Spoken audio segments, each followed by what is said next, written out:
श्रीराम नमस्कार. जर आपल्या घराचा अग्निकोपरा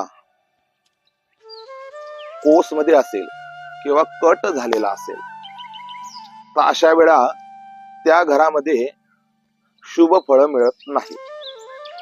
याच्याकरता एक अतिशय सोपा उपाय जर तुम्ही केला तर तुम्हाला नक्कीच त्याचा लाभ मिळू शकेल.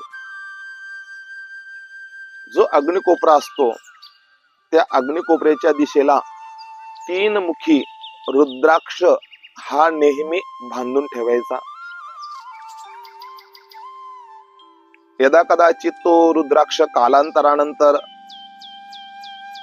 पडून गेला, खराब झाला तर नवीन परत 3 मुखी रुद्राक्ष बांधून राहू द्यायचा.